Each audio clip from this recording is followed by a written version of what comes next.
simultaneously go live on Instagram, which is just one of those things. Right. That. Okay, we've got people. Hi, Mom. Hi, Pat. Hello. Hi, Satellite. I'm Prosit to you. Hello, Doug. Good to see you all. Woohoo! Boy, people hopped in pretty quickly. Oh, wait, I'm commenting as me. Aces, Let me aye. change that. Yeah, let's not. Well, what do you want to do? All right. Hi, Peter. I don't know how to change it. So it says I'm commenting as Kelly Patterson. Well, I guess Kelly will be dropping another one, not Velveteen. Because they change something every week. Because, Yay. yeah, because fun. So, anyway, if you're on Anyway. Facebook and you think Velveteen Lounge is not replying to your comments, Kelly Patterson is. You know, sometimes the comments will go to, like, another page, and Hi, you can open that Julie. page that you didn't know about. And sometimes people think, oh, I can't see your comments, and it's because they're on the other platform. You know, well, I kind of recommend you get on both Hi, platforms. Lisa and Errol. And if you're on one of the smart TVs, definitely hop on your phone or something so you can comment. Because you can't do it through the TV. Oh my gosh, they added Totally all right. these new, Facebook added all these new toys, tools, I don't know what to call it, yeah. in the past week. Both. And I'm like, no, I don't want to, like they want me to share this with some group that has absolutely nothing to do with what we do. I'm like, no, don't. we're going to, like, go hop on somebody else's broadcast? Is that what we're about to do? Yeah, would you like to interrupt someone's broadcast? No, I really Yeah, wouldn't. that would be considered fantastically rude, wouldn't it? I'm thinking that Facebook wants to promote this. Just saying. Yeah, there's no problem with that. We have our group here. Some of you join us with frequency. I'm so glad you're here again. Thank you. Because, hey, big fun. We appreciate it. Appreciate the repeat views. I'm sure you appreciate the repeat views. It's all part of the biz. And I just wanted to note from the outset that I'm still enjoying this blue stuff from the party. He's still drinking the blue stuff. Now, this kind of sounds like a measure of longevity. Like, wow, you could batch that stuff up 2 months in advance and then have your party. I think, well, you probably want to make it closer to Is your it party. still okay? Well, I haven't been base, drinking it. A 5.5 ounce pour of this has 2 ounces of 80 proof. Hi, Kim. So basically, this is more or less 40 proof, which makes it like a liqueur. So it's not going to go bad, and I've been keeping it in the fridge. So it's not growing anything. It's blue because blue curacao. He took some over to the ladies next door, and they thought it was quite strong. The proprietress of the household was like, "Oh, this is good," but all of the other ladies were like, "Ooh, you know, a little too much." And I'm like, "Hey, you know, Yeah, the blue stuff, Peter. nobody is forcing you on anything whatsoever." But you know, I quite like this one. I haven't had any since. Since party. Hi, Roberta. Sure. Help me out here. Well, this one again was called. Let me Try it. Yeah. try it. Again, it's called Greedo in Paradise, and it was from The Rum Barbancourt book. The Barbancourt book, yeah. So I believe that they wanted us to use Barbancourt, which we didn't have. So we used another rum, and it worked We used fine. Don Q. Yeah, Don Q, which is quite nice. Beige Manhattans and Negronis were so 2018. You know, what I need to do is stick the blue stuff in the barrel, and then suddenly it's like, oh, wait a minute. No, there's a good idea, you know? You can barrel age certain things. Barrel aging Manhattans does apparently do something. And of course, bitters, barrel aging will add a little bit of woodiness, which is kind of nice. I don't think we've ever done that with bitters. Usually it's inside a large glass container that used to contain some kind of liquor. But, Well, as much as I'd love to stand here talking about the blue stuff, well, I would that like blue a drink of my own. Losing my voice. Oh, my. I would like a drink of my own. A drink of your very own. So, I have a couple planned for you, and I have a couple of good drink names. Mm-hmm. So I things might. to play with. Hi, Devin. Hey, hi, I Deb. might have to create on the spot. And hi, Amy. Good to see you. Hello again. So I'm gonna Marvelous. open the bubbles because opening bubbles on there is fun. I kind of like that sound. both of the drinks I have in mind Barbara Gordon. feature them. Yep. So get the tab. Might as well. I think I'll use some of that too. Isn't there a type? Does that not Got have it. the pull tab? No, it does. It does. I got it. Sometimes it's the pull tab that's hidden, and sometimes it shreds like that. Pull tab fell off. I'm not going to but- name any names of particular brands, although you can clearly see what we're using there. I will say that for the price, I will deal with some shreddy pull tabs. And it's good. It's good. It's really good. It's not only cheap, it's also It's good. really quite. It's probably about Hi, Kelly. the best bet at that price point, actually, unless you get a really good sale. Hey, oh yeah. Yeah, well, Yeah. we'll miss seeing you too. Yeah, this year is strange. I don't need to tell you that. You knew that. Really? And I believe that You're you were unable to attend for completely different reasons, but at this point in time, you might have thought to yourself, so you know what? We'll see you next time. Yes. Hi, there Anthony. Will be a next time. Good to see you. And we'll be really happy to see you. So there. All right. You know? Let's get the bubbles open so we can... And hello, David. He did not have to leave Los Angeles, unlike what X says. He's there. Make it happen. All right. I'll take your cage. I like that sound. Thank you. Thank okay, you. so my first drink I'm calling Miss Piggy. Ah. And after all, today's episode is about divas. You know what? I say combine in a champagne flute, but I think I am going to shake it Gonna first. shake it because I more? want to make it cold. Well, all right. So You have a champagne flute. I do. You do. I've got a great idea. I will make that champagne flute nice and cold for you. Thank you. There you go. So Miss Piggy starts Couple of with, cubes. and I need the ounce, Yes. an ounce of gin. Oh, Pony actually, in I've got measures on the glass. Never Pony in a mind. shot. Yeah. Screw it. Got it. An Pony in a ounce shot. of gin. That's a good place to start with a Diva cocktail. It's a very classic place to start. You see a lot of cocktails. I thought we had a lot more gin than this. Circa the 10s, by which I mean the 1910s, not the most recently departed 2010s, which have gin as a base. And that's because gin was heavily being used at the time. I love martinis and I love French 75s, but oddly, gin is not usually the first thing I reach for. But In a French 75? today it is. Oh, I see what you're saying. Yeah. Yes. It totally confused me for a second there. But Half yes. ounce That's right. sour cherry cordial. Because in 75, you do reach for gin. Although Yes. many sources would tell you that you have to make it with cognac or brandy. I mean, I like them with brandy too, but I like them a lot with brandy. I don't want to get ahead of myself, but I'm making a brandy drink tonight too. Yep, there we go. So, I have to go with that. It's so sticky. Did you bring the... Perhaps I need to repair Yeah. to that and Thank you. do that before I get back. So, Right now, right 1 back. ounce of gin, half ounce sour cherry cordial. Let me get back. Oh, Kim, thank you. Appreciate that. Yeah, the ear is strange. I do love a gin cocktail. I don't know why I don't reach for it more often. Thank you. All right. I like a gin cocktail, 2 at the most. So sticky. Thank you.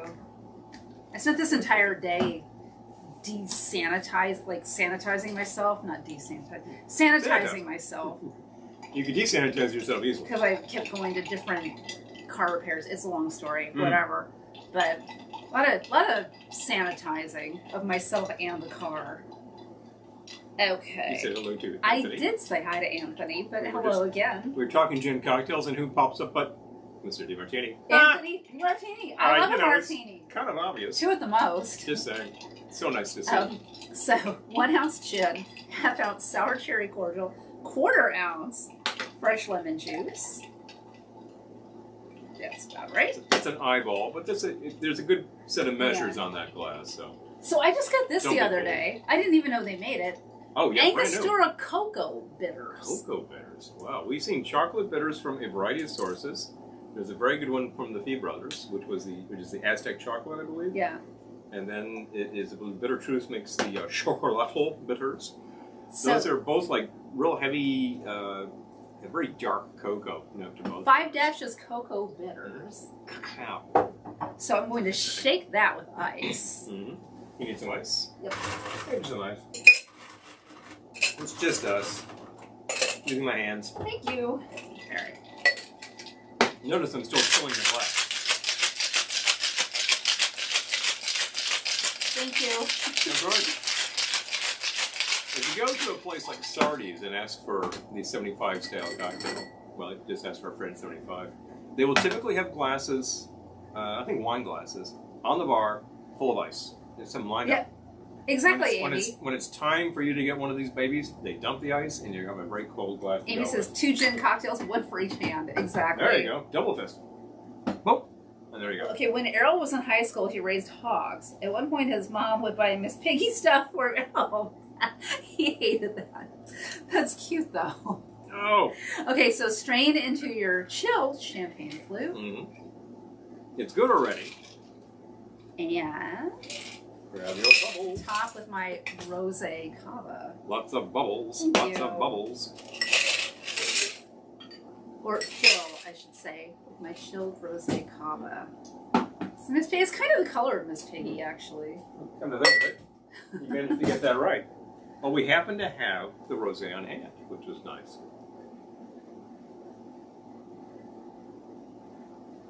I love it.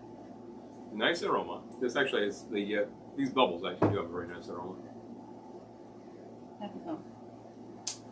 Yeah, I could drink that style of cocktail anytime. Yep. This has a lot of nice notes going on. It's a French 75 variation, but I'm calling it the Miss Piggy because it has the cocoa bitters and the cherry. I was first introduced to the French 75 a long time ago, like 25 years ago, when one of my coworkers threw a party and had said, "Here's a classic," and I had never heard of this thing, and I tried it. I'm like, "This is awesome," you know.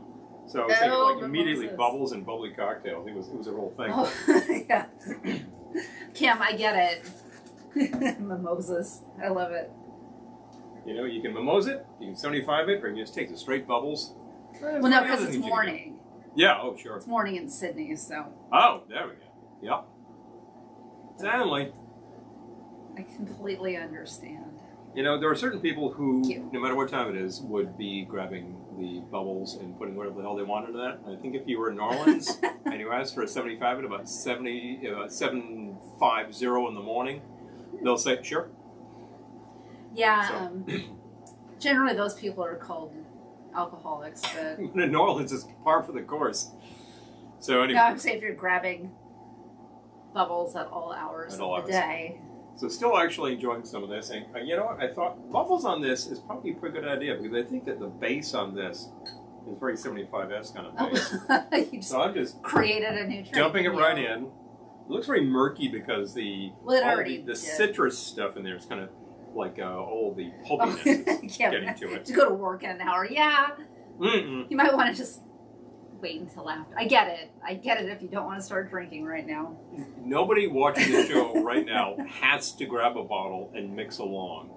But if you feel the inspiration and you have capacity, oh, good question, Doug. Do our Australian cousins drink Bloody Marys? Oh, well, I can't imagine that has not made its way down under. Oh, I know. I'm sure it has. I'm just saying, like, we're talking is it a thing? A drink which has about a 100-year history. And one thing for sure that we figured out is that, well, I'll put it this way: Australians that we met actually do have some fortitude with liquor, so they will know about mixed drinks. There's a number of notable bars in your big cities down there. And of course, there was a great tiki bar which I think went away and came back. Is that back? Yeah. Okay. I think so. Well, I don't know now. Oh, I don't know. I can't. I don't want to say because I don't know now. I'm not going to pronounce on anything. Hi, Phil. Good to see 3,000 miles you. away. Hey, Phil. Hello, howdy to you. I know. I'm afraid to say that any place is open because because there's actually for a variety of reasons that that particular establishment that I'm thinking of closed a while ago for completely different reasons. Bloody Marys, yes. Bloody oath. Yes, they do. Yeah, well, I'm kind of thinking that. That's the thing. You know, it's one of your classic brunch drinks. We did a brunch broadcast, I believe, earlier this year about the cartoons, and we felt that we really had to represent with the tomato juice. So I said, "Damn it, I'm going to make one." And I tried it. I'm like, it's really not bad. I'm not a big tomato juice person, and you just don't like it. But I thought that was okay. You got to hear Devin's comment. When I was little, I thought adults drank champagne all day long because I would watch the Avengers all the time. Jonesy and Emma Hill chug the stuff. Would you like a refill, Mrs. Peel? But of course, Steed. I love it. That's hilarious. That's the kind of thing. Oh, Marmite. Now we're really throwing down on this stuff. Oh, Hannah, yes. Oh my gosh, this time next week we'll be at the lake. I guess we should go live from the lake. I guess we're going to. So watch us from there, and if you're already there, drop on by. Let's remember to pack the camera. Soak up some of the extras, will you? Yeah, because right now we have our specialty camera, which we've had now for about 1.5 years, maybe longer. And it's been We got it right before the lockdown. We did one big broadcast with that, featuring musicians. That was Kidbox. Who will be at Ohana. Who will be at Ohana playing with the Flesh Tones. So we'll be able to see. And then immediately we couldn't do that anymore, but we proceeded to do the multiple locations. Because we'd done a clumsy thing before that with the phones, where we were literally on 2 platforms with 2 different phones. Yeah. Fun. The things you have to do, you know. Oh, yeah. But I like the quality on this much better. The microphones on this are really, really good. It's specialty built to do these broadcasts. We could go to something like 12 platforms simultaneously. But not Instagram. But not Instagram. Bizarrely. Go figure. Now, I think that's a lot to wrangle and comment, so 2 is pretty good, you know? Yeah. If we ever find a 3rd platform that works for us, we might be there too. Because, you know something, folks? Things change. Who knows? We need an intern or something to monitor the chat. wrangle all the chat stuff. So we don't necessarily have our But I like seeing people's comments. Oh, the flush. I know, right? Yeah, Amy? you know? So exciting. You know, speaking of been around for 25 years, actually, I'm probably more like 35 if I start to do my math right. Yeah. 40 even? I'm not entirely sure. Close. Somewhere between 30 and 40. So, yeah, and, you know, we've certainly heard some flesh tones. They rock out. Oh, yeah. I love the flesh It's tones. kind of an obvious choice for the Ohana, just saying. But they finally got there. Excellent. Yes. So... Yeah, so... Well, I had a little thing, and it was a little thing. Do you want to make a drink? Guess I got to mix up. So I was, before this broadcast, searching our books because you had this idea to have like a Diva broadcast, and I thought, hey, it's a great thing, you know? And the fact is, we need 52 of them a year, so if I ever think it's not the topmost theme that I would have thought of, so what? Do it, because you're going to do something else next week, right? So bang. Do it and make it work. And I was thinking, Divas? Well, that's great, because there's all of these classic cocktails in your books of yore that are just like, it was named after this actress or that actor, or like this opera singer, that kind of stuff. I'm like, there's going to be a Sarah Bernhardt, there's going to be like a Lillian Russell and all this kind of stuff. And I couldn't find a single one. No such thing. I'm like, are you kidding me? You didn't go to Google? I didn't actually do that. I went for books because I was figuring, let's go to the source, let's go to the real thing, and like some real classic books, like the Esquire Drink book, nada, squada, not a lot of. But then I kept running into something called the Mamie Taylor. And I was like, okay, what's that all about? Well, no one could explain that, except for this slim volume. Not so slim, actually. Vintage Spirits and Forgotten Cocktails. This is today, Dr. Cocktail himself. This volume's been around for a long time itself. This is the 2nd edition of it. A lot of fun. He really goes into detail about specific drinks. Some of them really pretty forgotten. Some of them not that forgotten, but vintage. And he talks about this. There was an actress named Mamie Taylor, a Broadway singer, an actress who liked to drink is all but forgotten. Now, apparently, this was like very hot stuff around 1899. And then like within 10 years was like kaput. Well, At the end of the day, I think to myself, there's no particular reason why this should go out of fashion because there's not that much to it. Let's grab an appropriate container. Well, the thing about Mamie is, it sounds like she came along before there was film in any amount besides experimental and TV. So I know they were making film then, but Sure. not routinely, put it that way. We had a fun glass here. There we go. I think Mamie deserves a pink boomerang glass. This is the chimney. Is it I was about to grab a Collins. Yeah, that's just fine. But this is where the job is fine. Well, yeah, obviously there was motion pictures being made. A lot of legitimate stage people were not participating in such things. But within a few years, some of them realized they certainly could, and they could do pretty well. So that worked okay. This is one of those building glass things, so I'm going to throw some ice in it and build. This one is pretty simple, and you're going to listen to this and say, uh-huh, yeah, uh-huh, okay. This is 2 ounces of scotch. If you're thinking to yourself you want to cut down on that a little bit, 1.5. It's a simple thing, no big one. Oh, please. I very seldom make this style of drink, so I thought, let's start out with one. For one, it's got a lot of volume to it, but not a lot of base. Although that's halfway full already. Yeah, think about it. Come to think of 2 ounces in a chimney, looks like something. And I thought it was going to be dwarfed, but apparently it's not. Yeah. Fill with ginger ale. Oh, you've got the lime. Oh, lime too. That's your 3/4 ounce of lime there. I'm barreling ahead like a madman. And this is a nice, Like even a madman. 3/4 ounce pour right there. Diary of Madman. There you go. There we go. That's the stuff. And fill with your ginger. Do you want a straw? I would like a straw very much. And as a matter of fact, as long as, stir gently so as not to disturb the bubbles. As long as we got that, I'll definitely take a pink swizzle stick that says Velveteen. It's a Diva drink. Diva it drink. Needs to be decorated. It needs to be more pink than it already is. I feel like we need feathers. Drink feathers. Ah. See, that's very good. I'll try it. Please. At the end of the day, you're saying to yourself, it's a scotch and ginger. Yeah. That's my go-to drink if you're at the theater and it's intermission and you go to the bar and you're like, I'd like a drink. Well, what could they possibly serve you in, the 15 minutes that you've got? Something fast. And if you want something good, make it a highball.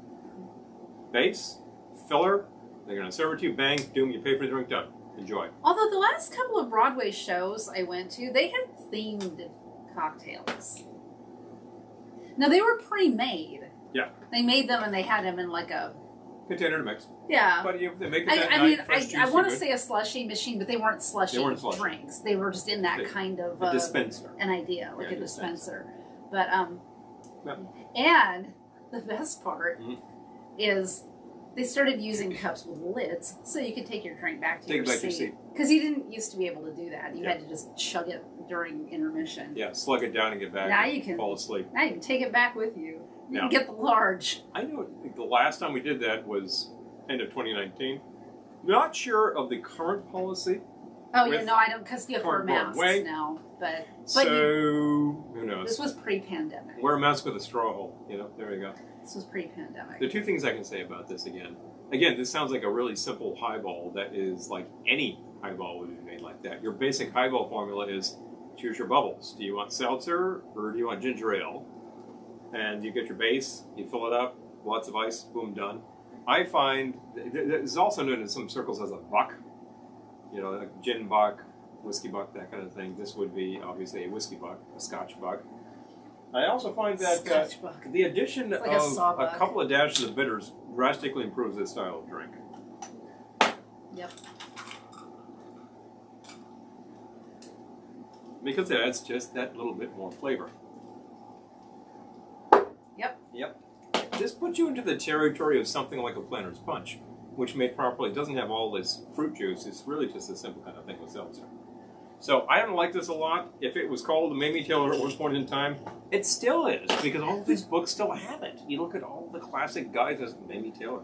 No one has consumed this thing by asking for it by name since about 1905. We have a friend who would, though. We have a friend who would go into a bar and ask for a Mamie Taylor. Yep. And then he'd be like really stressed out when they had no idea what he was talking about.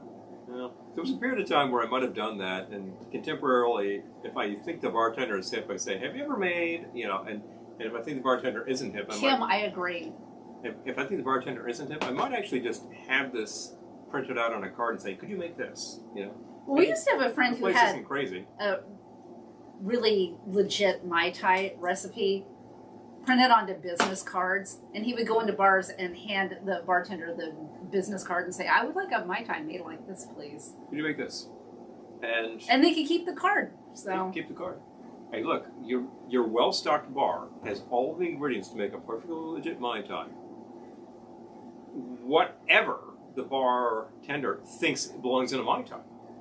And in a lot of bars, that's some pretty interesting ingredients. You posted one on the Secret site recently that was very curious. Oh my gosh, that was so horrible. And the fact is, it didn't even include all of the proportions. So you're like, how much of that to add? I don't know. Adding any of it is a little bit serious. I was going through, this was last week actually, before our live video. I was going through my books looking for drinks to make. And they found on a piece of hotel note paper from a hotel in Hawaii back in the day, because this was an old book, where the person had written out, well, I think they'd had the person behind the bar write out the Mai Tai recipe. Hey, what's in your Mai Tai? Because the handwriting that said Mai Tai was different from all the handwriting in the recipe. Yeah. But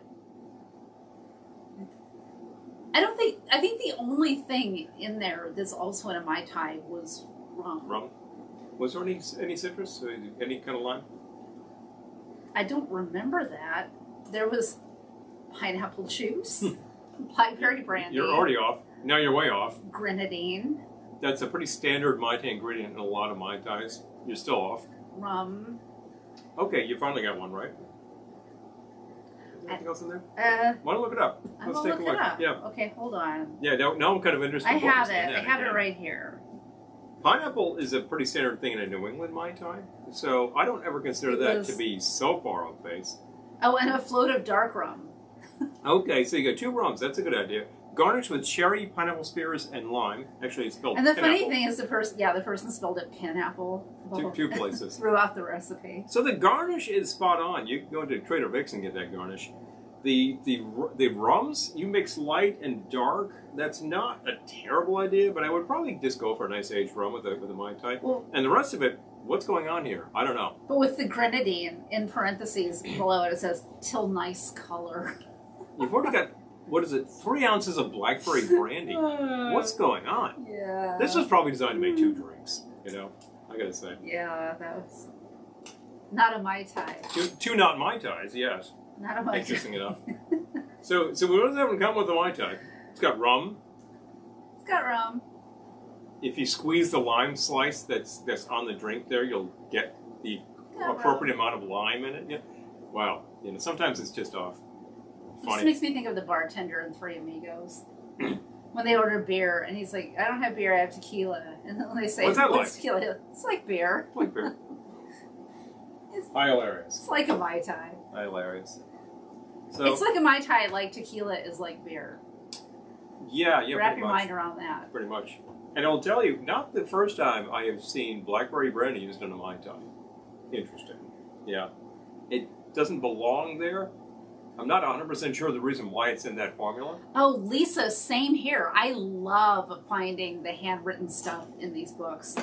Or, you know, like, or the newspaper clippings. Because a lot of times people will, like, cut out a recipe from the newspaper and shove it in one of their books. And then when I get the book, I get the bonus. You get all the clippings. I love that. Used as a bookmark. And then you get the thing that person thought was so great in the Seattle Or they Intelligence thought it was Center. terrible. I've seen ones. I've seen ones where they like notated like not good in a book, which cracks me up. Right. And I love it when they wrote in the book. Like most people, they want the book to be like really pristine. Not me. I want it all marked up. I think that's fascinating. It's part of the history, part of the little details, part of the footnotes. Let's put it that way. It's kind of fun. When somebody actually comments on, I tried this, and let's face facts, a lot of cookbooks have a lot of recipes. Well, cookbooks in general have a lot of recipes. Drink books. they tend to. Drink books have a lot of recipes. This sounds so obvious, but think about it. The book, you have to fill the book. Now, okay, so there's a test kitchen, right? And we actually tried all of these recipes, and if it didn't work, we tweaked it until it was perfect. Nope. You know, not necessarily. Nope. So some of these you look at might not have really been tried. Maybe this was an 11th hour edition. We need 5 more recipes now. So somebody came up with something that sounded like it should work, and they put it in, and who knows? That's the dirty little secret of cookbooks. A lot of those recipes have never been tried. If you see something Hi, that Emily. Good to see you. Very good to see you, Dave. Look, if you see something in one of these books, recipe book or bar guide, any kind of a formula out there that looks a little spurious, you're welcome to try, but it's a real caveat emptor world. You don't know what it's going to be like. But if you try something that looks interesting and it's horrible, let us know. And if you try it and actually it's really quite good, let us know too. That's kind of fun. I write the recipes. I write it in the book. When whoever gets my books when I'm dead will see all of my notations. Big fun. Yeah. I happen to like it when something looks like it's going to be a complete disaster. Like there's no way that those ingredients will combine properly. Yes. And you try it and it's not bad. Amy, test kitchen, test bar. Yes, that's so funny. Errol says he likes technical books that are already highlighted. Saves time, right? Somebody already figured out the important part of that, I have one. I'll call it out. Some of you might own it too. It's the Alice's Brady Bunch cookbook that my friend bought me, which I love. I love looking at it, but some of those recipes you can tell were not tested. And there's one for I think it's one for the grits casserole that calls for so much butter that when I followed the recipe the first time, it came out of the oven and there was just like about The lake. a half-inch pool of melted butter Lake on the of top butter. of the whole thing. Some people would call that a big plus. Like you have to dump it like over the sink to just get all the extra butter off of it. You know, it's a big plus. If you're having lobster for grits, that was a little Yeah. excessive. Yeah, I think It I wrote is. in the book, cut by 3/4 because it was way too much. So, Oh, Pat, we have Love Boat on. She says we see people, he sees us looking over. Love Boat. sorry, I keep seeing the cast going by, and I'm like, who's on this week? It's a little distracting, but it's not that bad. It just says nothing like a Thank you. secondhand schematic with bad components marked in pencil. Oh, wasn't that always the case? I will talk to two of these gearheads here for a second. When you the magazines, this is the same kind of thing. Would publish all the like the experimenter Hi, Jennifer. magazines. Hi, Jennifer. All the experimenter magazines back in the day for electronics would publish like build this thingy, that the little black box that will do the following. And I remember the gearhead that I knew in high school letting me know, like, the big secret about those is you want to check the issue like 3 issues later I don't know who's on this one, Amy. for like when there's a correction. It's like, oh, well, we screwed up that part. And sure enough, I remember I was building something about 1.5 years ago, and I'm taking a look at the parts and the placement, and it was a bad copy from an original magazine. And I'm looking really carefully, and I'm looking at it and saying, that doesn't work. That's not the right part. And I looked, and I just traced out the schematic. I'm like, no, that goes there. So I made my notes. It's like, yeah, somebody screwed up. You don't know until you try it. And once you do, you realize, if you go to the bother of building this and then it doesn't work, then you have to figure out where the mistake is. So it is a pretty good idea to check later, see where the corrections are. Same idea. No. No. Yes. No. I was going to call out a particular TV chef whose recipes apparently rarely come out, but I'm not going to. I'm going to take the high road. Yeah. Well, you if you follow these things, you probably have some ideas about such things. I've heard that. Hi, Gettysburg ma'am. Good to see Okay. you. Someday indeed. Um, So I'm still enjoying the Mamie Taylor. I'm still enjoying Mamie Taylor. I'm still enjoying the Mamie I'm still Taylor. enjoying Miss Piggy. That sounds wrong. All of this sounds very wrong, but this is a legit highball. Happens to have the name of what was at the time a well-known actor. It's known as Emily. Emily, it's not, but you're in the right wheelhouse. It's yes, thank you, Kim. The high road is always the best road. Mm-hmm. It's a woman, I'll say that. And you're Emily, you're in the right era. In the wheelhouse. So I can't swear to that myself, but I think I did make a couple of her recipes, and I was like, eh. But I remember I made one from the New York Times one time. I was like, this is terrible. Yeah, that happens too. And for one, Like, did no one actually make this? a lot of these recipes in there, No, it was a woman. yeah. Galloping. Actually, Graham, his stuff tended to be pretty on target. He was, I recall, trying a few things out from his book, and he was okay. And he was the other one, the Frugal Gourmet. I remember trying a few things from his book that were very good. So I think he probably was primarily tested. Yeah. And he had a pretty good sensibility about things, which I remember enjoying. Now I kind of spaced what I was about to say. Yeah. No, I think those recipes were good, was what you were Oh, it was saying. like the New York Times recipes. You've actually made some where you try and you're like, wow, this is bland. And it's just, the thing has been completely stripped of spices. I love those, Julie. I love those to books. such an extent that you're like, good grief, add something back in. You know, there were,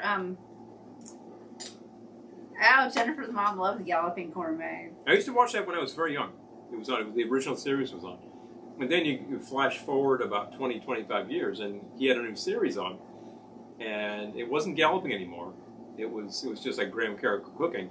And he would do a thing where he would whip out an old episode and say, this is how we made it in 1969. And it's like butter and heavy cream and all this kind of stuff. And it's like he was cutting a lot of that stuff down so it wasn't quite so saturated. I gotta find, okay, hold on.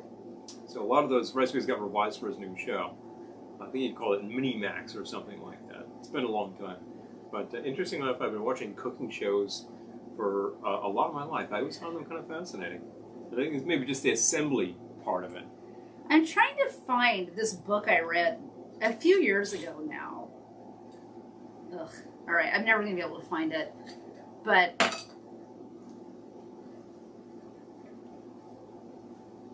it was about the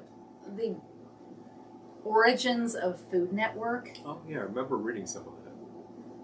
Yeah, it was kind of fun. What? I can't remember what it was called. Keep looking, I'll ramble a bit. I tell you, the food shows have been with us since the beginning of television. Certainly since when it really launched around 1946. There are some really early shows out there. We've got some cookbooks. Is it Mary Margaret Mead or something? Oh my gosh, I love those. I love all the 30s was ones. On television in 1946 sometime. Yeah. It was amazing. And things just went from there. But that kind of stuff had been popular on radio. So it transitioned pretty well to television. And television, suddenly you could see things going together. And then it became a thing. It has a different cover. I can't swear this one, but it's called From Scratch. But it was just about when they started the... I know everyone wants to know now. She's from Lake George, you guys. That's all I'm going to say. She's from Lake George. Well, that's a big hint. Yeah. Anyway.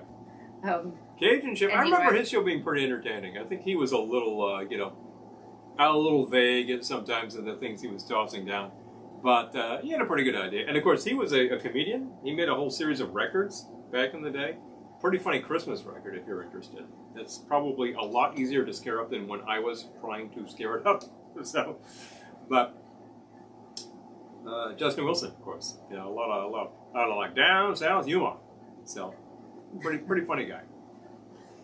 You used him on a Christmas collection. Absolutely, didn't you? yeah. There's a good version of. I think it was a version of Rudolph they called Ran Up the Rouge-Nosed Reindeer. That's right. I thought that's pretty classic, so we'll go with that. I consume more of that kind of material than your average bear. Mm-hmm. Well, hello. Yes, absolutely. A little wine for the pot, a little wine for the cook. You cook like Glendora. Hey, a little bit for the pot, a little bit for Santa Claus, a little more for Santa Claus. Yes, it is an eating gourmet. Good spotting, Lisa. Hey, oh yeah. Speaking of eating, we have from the top. If you can name all these, you win the prize. The Girl I Left Home For, Gwen Verdon. That's her solo record. Probably from about a year or maybe even half a year after she debuted in Damn Yankees, which is really the big breakthrough for her. Although Can was a breakthrough for her too. And Judy Holliday, Trouble's a Man. That's a really great record. She had already done some really prominent Broadway stuff, but that's her solo. Of course, that one says Judy Holliday, so. Yeah. And there's some really good stuff on there. She's got such a sort of emotional voice. It's a very touching record. Je m'appelle Barbara. Now that just kind of says it all. Well, that just is a great segue into my next drink. The show is about divas. I don't think anything says diva more than the album Je m'appelle Barbara. There we go. What is she playing in this anyway? Well, a lot of classics, actually. Oh, yeah. Yeah. So, and then stretching down to Julie Andrews' Star, that's a diva playing a diva. That was one of those big budget Hollywood things from the 60s that bombed big because Hollywood didn't really have an idea of what was going on anymore. But I haven't actually seen the picture. It might not be. I don't think it's a terrible movie or anything. I just think that it was kind of overblown. That? Wait. No, I'm pointing to Julie Andrews' Star. We're being asked about the Shag. Are you talking about that one? Shagprint is actually that's not Shag. That's a Fred. By Fred Rawls. That's Fred. Yep.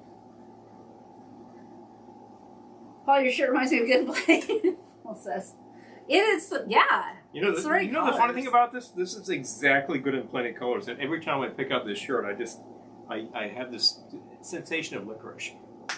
So you are spot on, my friend. That's awesome.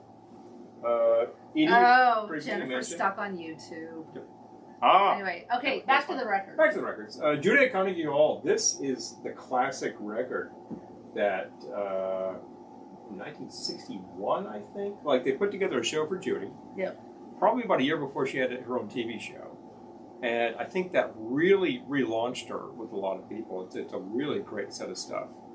And that was commemorated, I think, about 25 years later. I think Lorna left. I saw that at Carnegie Hall. I managed to score a couple of tickets to that. And then I had couldn't go. I had a performance. You had a performance. So I asked a friend, and he went, and we were just like, "Wow, this is awesome." It was. She had all sorts of people coming on stage talking about Judy. I mean, she had Robert Goulet. Jeez, it's awesome.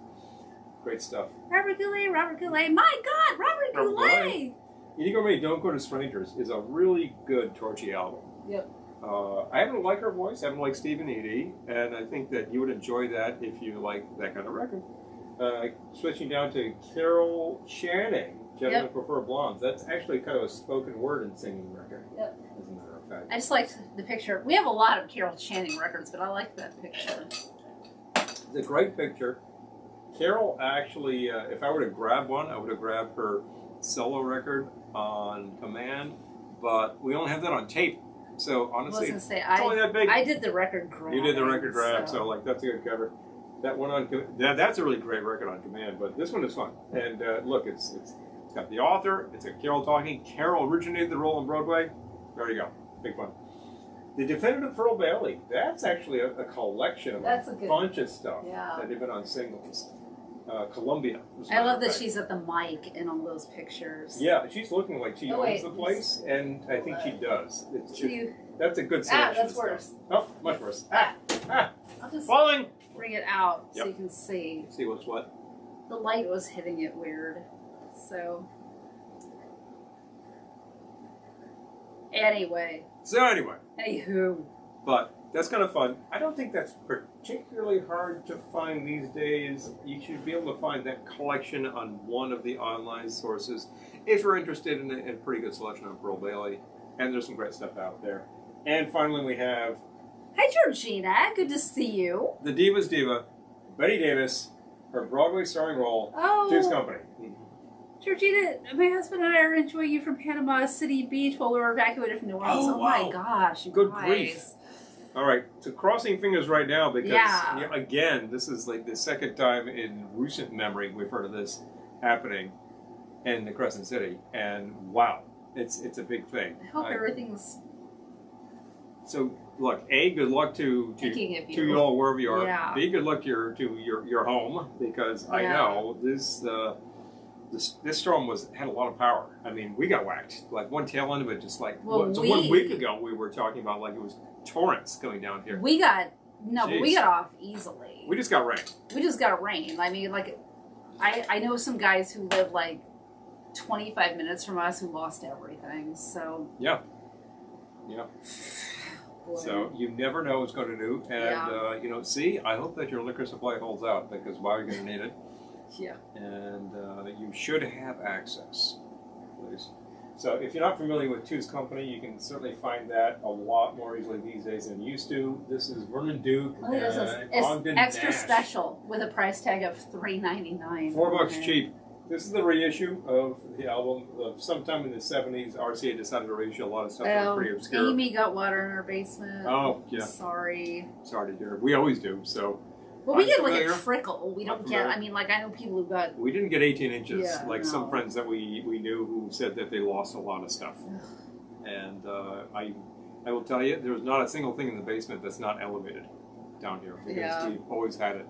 Tried my best to arrest it. My neighbor's been doing a lot to arrest the water coming in, and I think I need to follow up some of his advice and his techniques. So I'm thinking, since my drink is gone...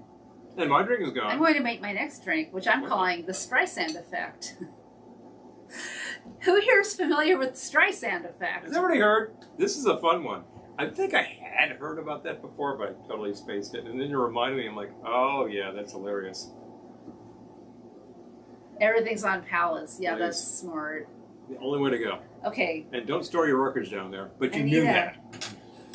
I need another shaker. More shakers coming up. Pardon me. Oh, you got it? Okay, thank you. Always willing to help. All you Thank need to do is you. press the elevator going down. Tink. So, That'll do. Ping. oh, Jennifer says hurricanes make me thankful to live in earthquake territory, right? You know, it's kind of like take your pick. Yeah, exactly. Choose your disaster. You can be East Coast, particularly East Coast and sort of South, but anyone on the East Coast is liable. And you've got the hurricanes. You can be West Coast, and you've got this fault line running all the way up the coast, straight up from. Apparently, New York Baja. City is on a big old fault line.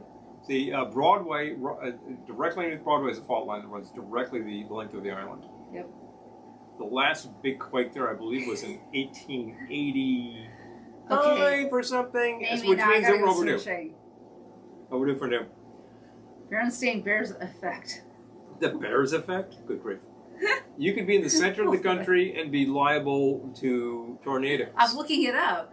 It could be worse. You could be in Texas and liable to A, hurricanes, B, earthquakes, C, tornadoes, Oh, okay, here we go. The Berenstain Bears D, effect. massive heat. The confusion is generated. Okay. Many people incorrectly remember the name of the series as the Berenstain Bears. The confusion has generated multiple explanations of the memories, including an unannounced name change, time travel, or parallel universe. It's not the same, but that's The hilarious. Berenstain Bears conspiracy theory will blow your mind. Good grief. Does everything have a conspiracy theory? I remember the Bears. It was just a series of stories Okay, so and some cartoons. we decided we were going to do some ratings from the Streisand effect. I think there were some records. Because the Shall we? Streisand effect is... Oh, yeah. Fires. Fires. Devon. Yeah. Yeah. Oh. Which is a threat almost anywhere you go. Certainly the West Coast is extraordinarily dry right now. Well, Wait. Oh, yeah. Amy got the nor'easter. Wait, hold on. Devon says, Jessica wants to know what your go-to cocktail when you want to let the man know that they're not going to win this round, buddy. well, which man? Just ask. I love that, though. That's hilarious. Okay, hold on. Oh, Elizabeth is off work. Hello, Elizabeth. Diva time. It's Diva time. Snap, snap. 2 snaps up. Oh, okay. Let's make it happen. Girl, you gotta work. Actually, girl, Okay, you're good, off work. Georgina. Our house is good. All right, good. Yeah. We're out of ideas. Give us your favorite short ingredient cocktails. Okay. Well, I always go to a margarita. Nothing wrong with that. 3 ingredients. And the great thing about that is vary up the ingredients and you just go to something else that is equally good. You say, I'm not in a tequila mood, so add rum, and you basically got a kind of a daiquiri. Or I'm not in a rum mood. switch out brandy, you got a but sidecar. I'm into brandy, bam, you got a sidecar. Literally, exact same proportions, you got a sidecar. And I've never seen a frozen sidecar. You've certainly seen a frozen margarita, but, you know, just the straight-up cocktail in the cocktail glass, definitely. What else could you do in there as a base? You could do whiskey, and you've literally got a type of whiskey sour. It's not that much different. You can go all over the place. And depending on the time of year, one of these things will make more sense than others. At the height of summer, really hot, you're probably reaching for a daiquiri, but you will certainly reach for a margarita. Well, yeah, I think we might need to do a cocktail for the DMV guy, which could also be a Diva cocktail, because you can Could go be. into the DMV and be like, Excuse me. anywhere. Yeah. All right, let me Conspiracy see. time travel. Yeah, Lisa says we get the Hilarious. tornadoes in Oklahoma. I believe that like anything, of course. Oh my You're gosh. right there in the corridor and it's going to smack you. You get the massive heat in summer. Okay, I think you get some fantastic cold in winter. so I'm It's going like, to what make doesn't hit the this area? Streisand effect cocktail, and then we can talk about the Streisand Yeah. effect. So the Streisand effect cocktail starts with 1.5 ounces of brandy. There's your half. Oh, I could do it on here. Okay, feeling I good. think, I might use it though, so thank you. Yep. 1.5 ounces of brandy, and I'm out and dry. 1/2 ounce of the sour cherry cordial, because that's kind of my thing this evening. The sour cherry that we use is local, excellent, and recommended. Yeah. Now, I can't say that if you are, for instance, in San Diego right now, and certainly down under, that you'd be able to find it.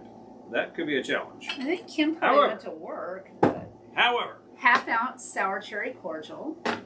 if you are in the area or proximate, you might have capacity. Sticky. Sticky again. Boom, boom, boom, Yeah. boom, boom. So that was 1.5 ounces of brandy, ½ Sticky ounce glasses, sour I cherry tell you. cordial, and then a 1/4 ounce fresh lemon juice, which so far is like the first drink the first drink I made had gin, but Correct. otherwise the proportions are the same, but it's about to diverge. So I'm going to use 5 dashes of aromatic bitters. Ah. That's a good place to be in many cases. That sounds like a lot of bitters, but you know, sometimes Well, we want it that's to be not- bitter. That's not actually a problem at all. There was embitterment involved in the Streisand effect. So you're about to find out. Unless you've already gone to Google. And checked it out, which, of course, you know, you are free to do at any time. I'm Here we sure are. they're like, thanks. As we watch. Shake with ice. Uh-oh. It's leaking. Alright, this one was very leaky. I didn't get a good seal. So I'll take that paper towel again. Of course. It's always fun on Thursday morning after one of these broadcasts when I pick up the computer to write and it's completely sticky. Full sticky? Don't worry, we have a cover over the keyboard. We do, as a matter of fact. Alright, That was available. Aftermarket. I'm going to item. pour this into my lowball glass. Well, lowball. I just want to get a couple of the ice cubes. So, alright, now I'm going to strain. With your I strainer. may have a little too much, actually. This glass is really small. Oh, no, it's good. Okay, so Perfect. pour and strain into a lowball glass so that you have some ice. And then I'm going to top with Okay, there's a bonus bit. a splash of my rosé The base is cava. good. And I'm calling this one the Streisand effect. Mm-hmm. Let's try it out.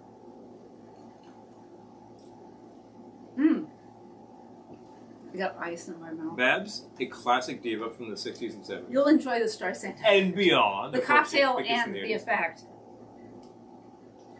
Oh. Oh, that's good. That's good. Have a good day at work, Kim. Thank you so much. Thank you so much for hanging on as long as you could. I know that at this point in time, it's time for you to go. However, go to we work. appreciate you tuning in from the land down under. Okay, so the Streisand effect, for those of you who don't know, A reading from the Wikipedia. is a phenomenon that occurs when an attempt to hide, remove, or censor information has the unintended consequence of increasing awareness of that information, often via the internet. You don't It is say. named after American entertainer Barbra Streisand, whose attempt to suppress the California Coastal Records Project photograph of her residence in Malibu, California, taken to document California coastal erosion, inadvertently drew greater attention to it in 2003. How about that? I want to take this thing down. Guess what? The best It's going part to was go big. okay. So they took a bunch of aerial photos of California to show coastal erosion, and her house was in one of the photos. How about that? Yeah, and let's face facts. Coastal erosion. Yeah, duh. But This is what the sea does, and of course people continue to build right next to the sea, and so of course the state decides to just sort of give some information about this as a means of showing the progress of this over time. okay, but the term alluded to Barbra Streisand, who in 2003 had sued photographer Kenneth Edelman and Pictopia.com for violation of privacy. It's 50, right? The $50 million lawsuit endeavored to remove an aerial photograph of Streisand's mansion from the publicly available collection of 12,000 coastline photographs.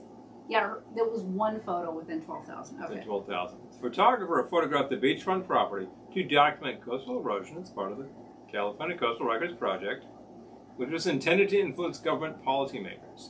Before Streisand filed her lawsuit, image 3850, air quotes, had been downloaded from Edelman's website only 6 times.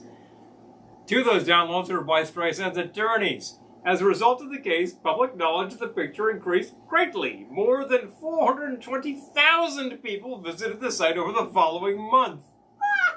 So you had 6 views, and now you have a few more than 6 views. Yeah, if they would have just left well enough alone, probably 4 people would have seen that photo. Ever. Instead, 420,000 people downloaded it. Conclusion: the lawsuit was dismissed, and Streisand was ordered to pay Edelman's legal fees, which amounted to some bucks. $155,567. I like the fact that it's 7. You know, not just 5, 6. Give me the $7 more there. Aww. Houston Mad Magazine, I still refer to Streisand as booby striped.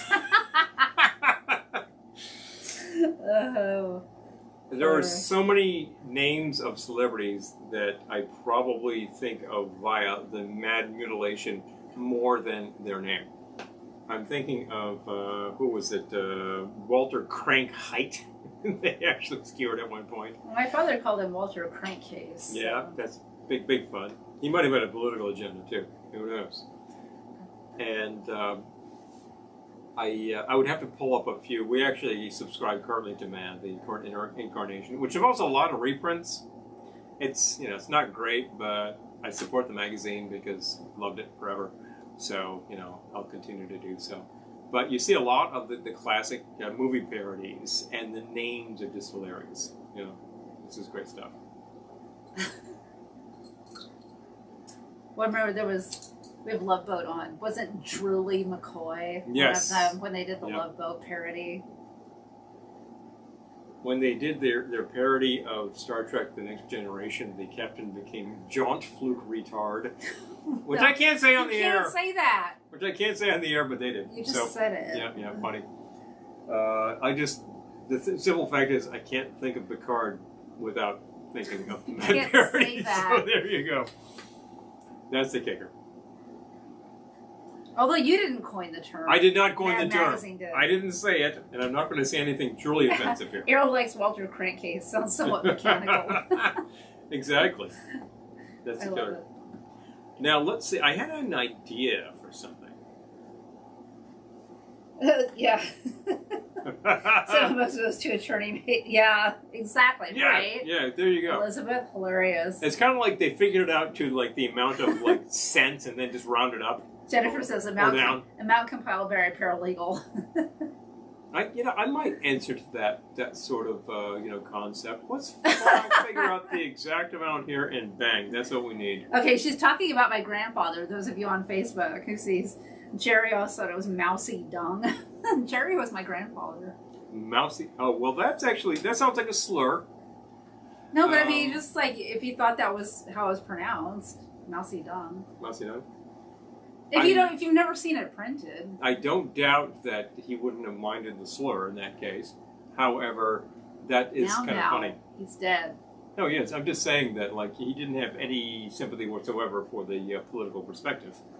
And well, if you take a look at what happened, you probably wouldn't either. We're not talking politics. We're talking misheard names. I need to shoot something here. What are you looking for? My best bet is simply to do this. Streisand effect? No, as a matter of fact.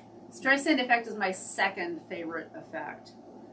I was thinking about divas. I was thinking about Broadway divas. Era? 70s, 80s. Patti LuPone? Thank you. Betty Buckley? Patty Buckley. Patty Buckley. Patty Buckley? No. It's like if Patti LuPone and Betty Buckley had a child. Okay. Well, that doesn't actually quite work. Interestingly enough. What? Oh, Jennifer remembers Jerry. I'm glad. I happened to meet Jerry in my time. And, he was a fun guy. He was a fun guy. He was definitely the guy you wanted next to you at the bar ordering drinks because he'd make it happen. Yeah. My second favorite... Okay. Oh, yes, Carol Channing. Carol. Yes. We saw her in Hello, Dolly. Yes, we did. In that revival in the 90s. When was that? Was it in the 90s or the early 2000s? Might be early 2000s. Somewhere in that range within a few years, yeah. like the last revival of Dolly with Channing. And she went out there and did it. Man, like she really nailed it shut. Yep. That cast was good. The supporting cast was really, really good. And she was on target. Lisa She knew it. Speaking of silly names, Errol's dad's genealogy teacher was named Mrs. Livingstone. The kids called her Mrs. Dead Rock. Oh, kids. So I suppose nobody at the time decided to call her Dr. Livingstone, I presume. No, that might be anybody. Betty Buckley. Come on down. Grisabella, the glamour cat. I kind of feel like it would just be appropriate. We hadn't actually done Broadway yet, outside of Mamie Taylor, but that's a very old. Say, maybe it's like, what am I, chopped liver? Mamie, no one has heard of you in a very long time, but people have heard of Patti LuPone. And I think that is entirely Or Betty fair. Buckley. Or Betty Buckley, yeah, true. Come on down. You're doing Patty. I'm doing Patti LuPone. Oh no. Let's do Patty, so to speak. What are we calling this? Oh wait, you already have me a glass here. Good. Yep. Complete with the black. I gave you frou-frou. You give me fruit. Highly appropriate for the. Oh my gosh, Carol used to perform at Marcy's work regularly. She'll just call out of the blue. Oh my gosh. Oh yeah, saw Carol and Lorelai. Yeah. Yeah, that's right. Lorelai. Marcy, our friend has the fun. Well, it's only funny if he tells it, but he has a story of serving her as a cater waiter at a party. Oh yeah. And yeah, she was very nice to him. It was she was great, but the story is hilarious. I think by all accounts, she really had her head on her shoulders. Yeah. She knew exactly what was what with her and her career. And of course, she had some really great highlights. Around 1961, she's in a show called Showgirl. It's a review type show. I love Showgirl. This is great. Charles Gaynor, I think, did most of the specialty material in there. There's a lot of really fun stuff in it, some hilarious stuff in it. And this was broadcast on a really early version of Manhattan Cable around 1962. Really? And there is video of this, and we have it. We have the video? We have video of this. Yeah. I know we have the record. There's video of this damn thing. So this was the sort of thing like certain people actually had a subscription to cable TV in the early 60s, man, and this is one of the things featured on it. Oh, Marcy, I will Pretty tell you obscure. next week. Yes, absolutely. It's funnier if he tells it, but I'll still tell it. Yeah. And hello, Tom. Yeah, probably not doing that on air when we. Yes, Tom, we will be there. So we'll see you, and we'll relate that story. Remind me because my mind is going to be 100 places at the lake. Absolutely, I gotta tell you. yeah. And honestly, it's going to be awesome to see you too. Just saying.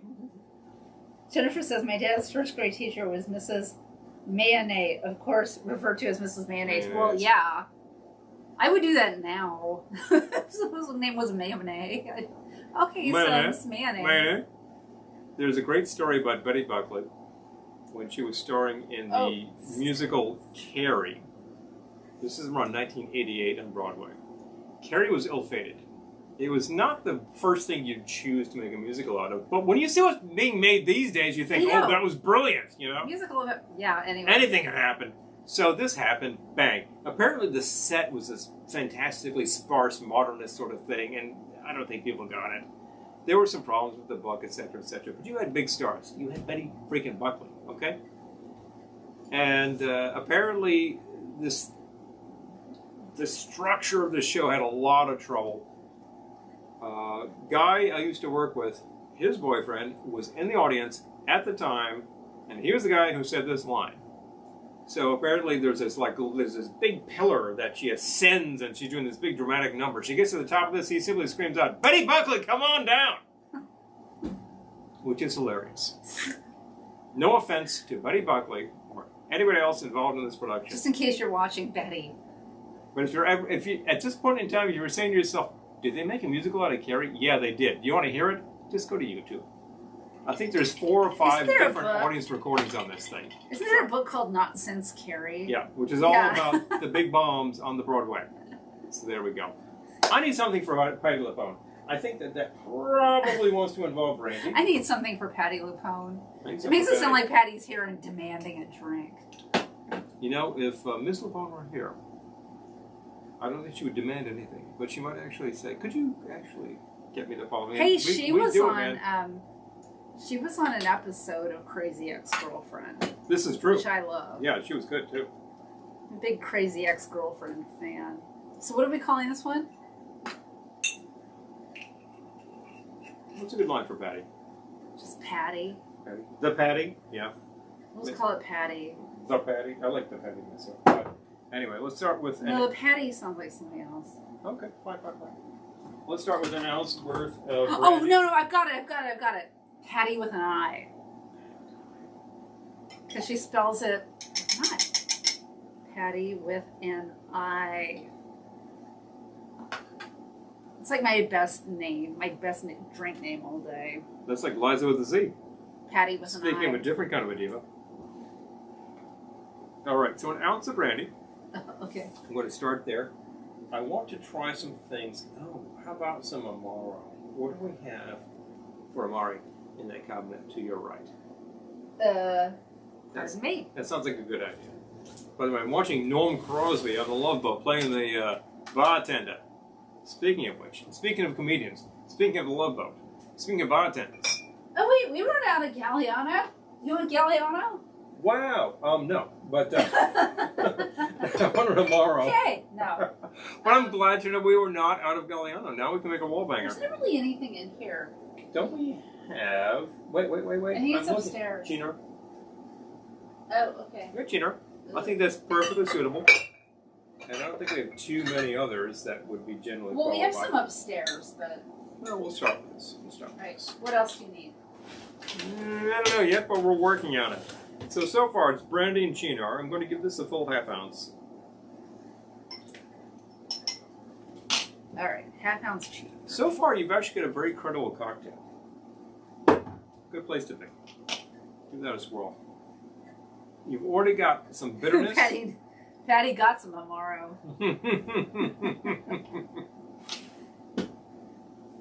Let's put a little bit of sour in there.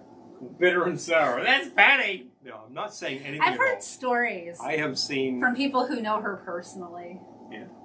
I'm not going to say anything. No commentary. But, because I've never met her, and I'm sure she's lovely. I'm sure she's lovely. Anyway. A quarter ounce of lime juice. Okay. She has starred in some really prominent vehicles. I think she was the original Evita in the Broadway production. Yep. Of Evita. Evita, of course, was originally a concept album. It was not a show. It became a show at the West End. I'm trying to remember who was in the English production. Oh, it's like a really big performance too. But in the States, this was Patti LuPone. So that's a really big deal because that became a very big vehicle. I'm going to try this and see where we are so far. Pretty good place so far. Oh, you're thinking of Elaine Page? Elaine Page, thank you. Damn, I could not remember that for the life of me. Yeah, very, very prominent UK store. Patty's got some Amaro. Absolutely. She's got some Chinar, which I happen to like a lot. I like Chinar. Chinar's good. I happen to like a lot. It sounds like it would be awful, but I it's remember good. looking at this actual bottle for years with the artichoke and saying, what the hell is this all about? We will see you there, Tom. Well, this is actually... Oh, yeah, definitely, sir. If somebody brings a bottle of this, I'll make you one of these in person. The Chinar is one of those great Amari because it's got a combination of a lot of herbal things in it. It's got artichoke. But usually I don't like those super herbal ones, and the idea of an artichoke liqueur sounds horrible, but it's actually really good. So it works. Works really well. I do love artichokes, Amy. Actually. I do love an artichoke. We get to the winter vegetable in season when they get cheap, and or at least affordable, and I'm all about the artichokes, absolutely. And if we get to a point where we can have artichokes and lobster, maybe around December 31st, I'm definitely into that. So I'm good so far. I've got the base, which is pretty very simple base. I've got the I've got the Amaro, and I've got some lime juice. What else do I need to throw in there? The bubbles. Yes, of course. I don't think there's too much more you can do with this one. Simple. Keep it simple, keep it direct. Maybe somebody's already prototyped something that looks exactly like this. And maybe I haven't. But I'm going to call this one the Patty. Because I think she deserves... Patty with an eye. Patty with an eye. I think she deserves a really classic, simple drink that any bar could make without batting an eyelash. You could put 20 ingredients in a drink and a bar would say, I'm not making that. But this thing is 4. First of all, I'm going to make sure that's stirred. Yep. I'm excited to try this one. And second of all, I'm going to put a little ice in that because I think it needs to be colder. He does that. Yep, I do that. You Patty needs to be colder. You can just shake it with ice and then strain it, and then you don't have to put ice in your bubbly drink. I built in glass. You can do either. Although I did have several very good Aperol spritzes that were served to me with ice. The Aperol spritz is commonly served with ice in the glass. You can do I've either. seen it both ways. Yep. So there we go. Keeps it cold. It's a good idea. That is good. That's I like really that. good. That's really good. Again, you're really working at a 75 I would order that kind again. of prototype here. But what have we got? We got an ounce of the brandy. We have a half ounce of the Cynar, quarter ounce of the lemon, just to give you a bit of that sour going on. Because the Cynar is a little sweet. It's very bitter, but it's a little sweet too. And you get that going on, and then fill with the bubbles. Boom, done. Bill says, it may choke Artie, but it won't choke me. Stirred, not shaken. I like to shake them and then strain them and then add. Julie says, I vaguely remember an SCTV parody of Evita called Indira. Indira? I gotta go look for that. Oh, and I know who was playing Indira, as a matter of fact. That was, I think I remember seeing that. Catherine It was hilarious. O'Hara? No. Don't ask me to name people at this point in time. I know who I'm thinking of. SCTV cast member. Oh, it's out of my head. Damn it. No, but pretty hilarious. Catherine O'Hara. No. Okay, hold on. No, wrong. Nope, not getting it. Somebody has to help me out here. Bing. That's exactly it. Hold on. It's like all videos. Yeah, they're not actually naming everything. Andrea Martin. Thank you. Yes, I could not bring that name to mind. Yeah, okay, and Julie says Absolutely Andrea Martin. Martin. Yes. Thank exactly, you. which, Much appreciated. Damn it. The thumbnail looks hilarious. I'm just thinking of too many things these days, but I knew exactly what I was thinking of. Andrea Martin, who was hilarious. We saw her in some contemporary TV show where she played like the mother. You know, the interfering mother on these things. I think what that was, but she was pretty hilarious in that too. You know, she's really got it going on. So I gotta do it. Gotta check it out. This is very good. The great thing about this is that ultimately it's pretty light. It's only an ounce of Eddie Proof as the base, just a little bit of the Amaro, and then some sour, and then fill up with the bubbles. The bubbles is very light. You can do a few of these and be pretty happy with it. I gotta find it. Something called Heads Will Roll. Oh, that's a fun time. Well, she was in an episode of Unbreakable Kimmy Schmidt, which I love. Yes. And a bunch of things I had never watched, but... I enjoyed that series immensely. And I remember her role was very good, too.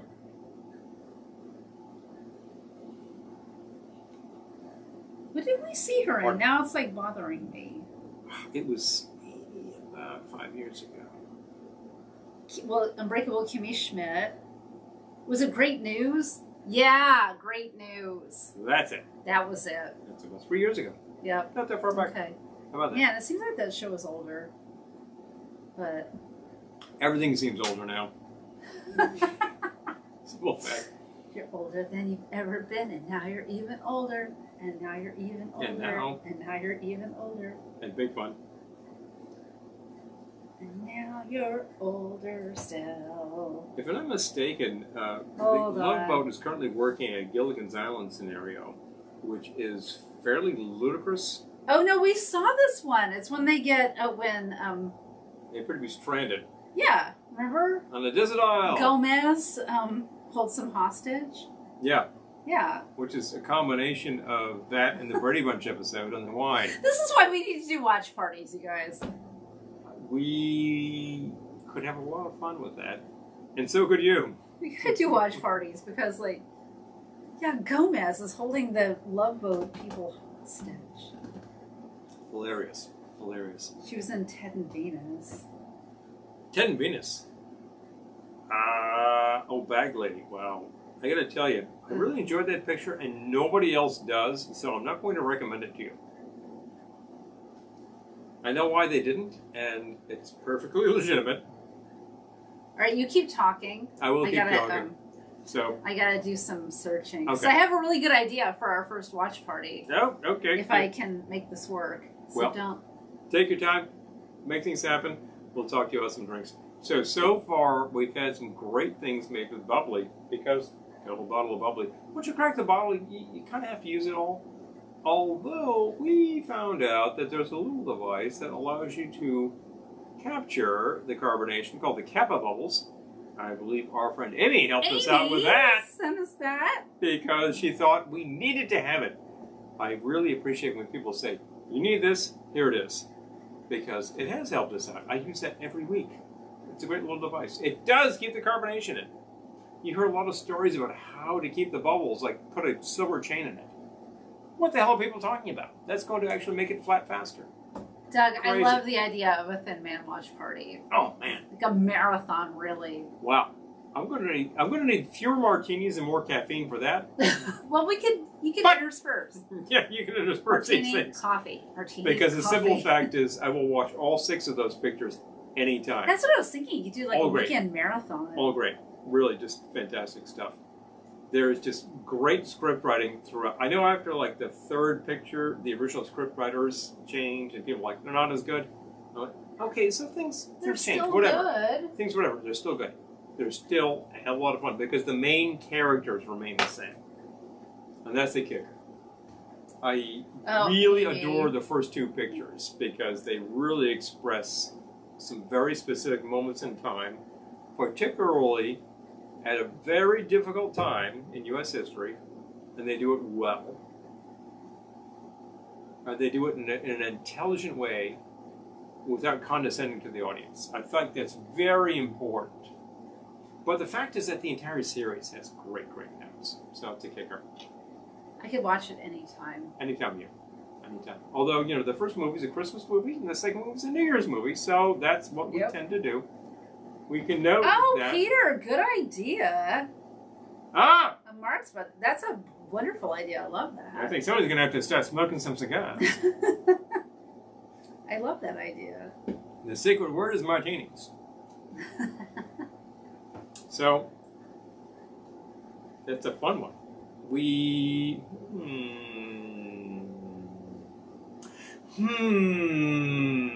The wheels are turning. I'm sorry, folks. I'm spacing here for a second. I don't mean to bore you with the my wheels on the bus turning. go round and round in his head. He's thinking about it, and you're like, yeah, could you spit it out yet? Haven't got there yet. But those are some The fun Marx ideas. Brothers, that's a really good idea. That's a very good I idea. love that. Thin Man is so obvious, it's done yesterday.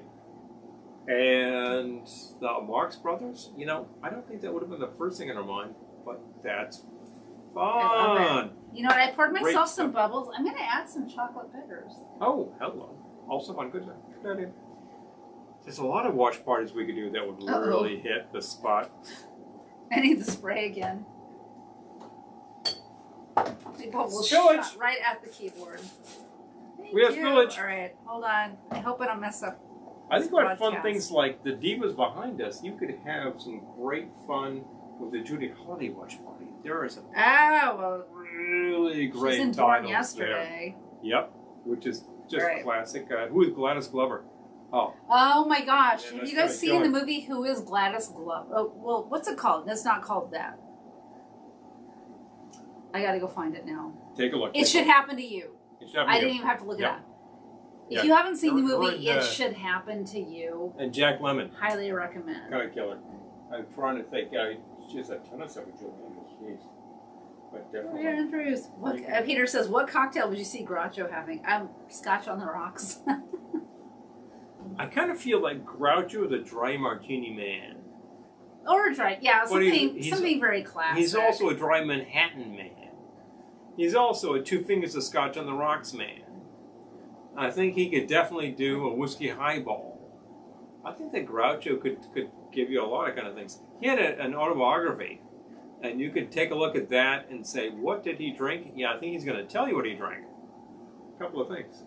And of course, he had a couple of stogs in the meantime. I think, like, what would Harpo have? Stogies and the brown goods tend to go hand in hand. So, like cigars, scotch, cigars, whiskey. Yeah, sure. Harpo. Harpo seems like one of those vodka men to me. I don't know. Interestingly enough. Cosmopolitan. Innocuous. I don't know. Myself, I'm a big Chico fan. Hi, Colonel Keg. Good to see you. Pronounced Chico. And I think that he's like a wise guy extraordinaire. And he's like a great man on the keyboard. I feel like these bubbles need a little, kind of fun. Need a little something. Oh, what a little... You just had some bubbles straight up? Just a taste. I had some bubbles straight up, and I felt like they were... Yeah, just a taste of the they were lacking. gin stuff. We happen to have a very nice gin here, locally made. Just I recommend trying your local gin because everybody currently has a local gin.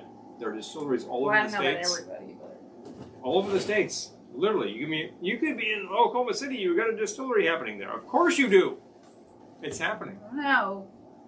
If you don't, complain. We have access to, I think, 3 distilleries. Because the world needs more which complainers. we can drive to. They're just local to us. There's great stuff being made. We do live in fantastic distillery country. Distillery, winery, brewery country. I mean, we have 2 breweries in town. So much better. Oh, it wanted a little trickle of gin. Just a little bit of something, you know. Just a little something, something. All right. I'm trying to think though, like, what is a perfect Groucho cocktail? I feel like Groucho would just have like scotch on the rocks. Not a cocktail. No, it's not a cocktail, but I feel like drink. that's what he would have. I think if he were to have something I would call a cocktail, he would have a sidecar. Peter says, I could see Chico having some Schlitz. No. I could see that too. You don't say. Anyway. I would have some Italian beer, but I don't have access. Lisa says, what would Mo of the Three Stooges drink? Seems like a beer guy. I think you're right. Yeah, Mo seems like he's going to be like a real classic American lager kind of guy. Yep. And it's not going to be a really huge brand. Right. It's going to be something like Peels, you know? It'll be of like whatever's local. Yeah. Where was he? Boom, done. And if he was local to New York, which he was, that would probably indicate something like Rheingold, made in Brooklyn, or Schaefer, made in Brooklyn. So that's a real indicator right there. Exactly. Schaefer is still being made. Rheingold, long gone. Lift the hat. Yeah, it's too bad. Speaking of Rheingold, yeah. Next week, Old Man Beer Challenge at Ohana. Are you on the ground at the lake? No. Do you enjoy beer? Do you enjoy cheap American beer? Boy, do we have some stuff to serve you. Oh, no. The challenge is easy. 4 beers. 4 American lagers. Tell them apart. Actually, this time around, it's going to be 4 American ales. Oh, boy. Sounds classier, right? Doesn't it? It's old man beer. Let's be real. You know some of these very, very well. Their names might rhyme with Jenny Cream. Actually, it's Jenny Cream, so it wouldn't rhyme with that. Oh, that's true. Jenny... Shinny Dream. Shinny Dream, yeah, exactly. But you know that.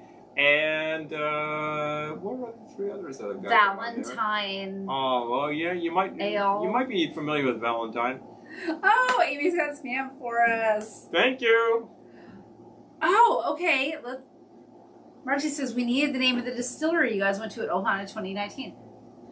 I will grab that for you right now. As a matter of fact, I was holding. We walked by it the other day.